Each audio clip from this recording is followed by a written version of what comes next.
You changed the world, buddy. I am Gilbert du Motier, Marquis de Lafayette, and they call me the hero of two worlds. That's great and really hard to fit on a business card. What did you do? I was born to noble parents in France, heard about this great revolution in America to create equality between men, so at 19 years old, I crossed the ocean to fight.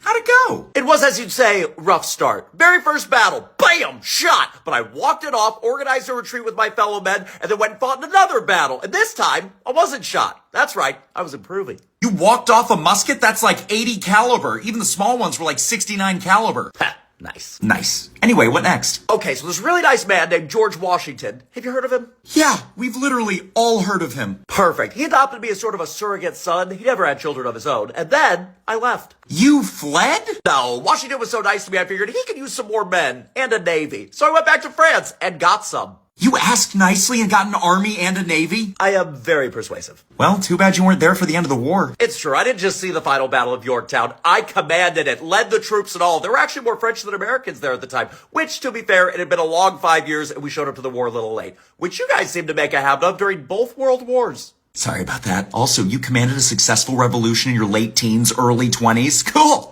I need to do more. Then I went back to my country and we also had a revolution, but ours was a bit more intense, to say the least. People were losing their heads. Not so to speak, just in reality.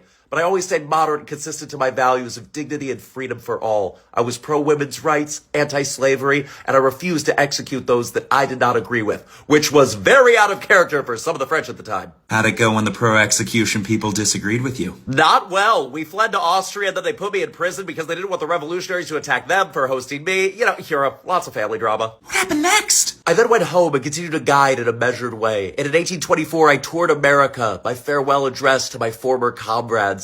I spread unity and love to a divided country and reminded them that we had fought for equality for all. My portrait still hangs in the House of Representatives, watching the nation I helped create. Wow. One more question. Why don't you sound French? You can't do a French accent. Ah, oui.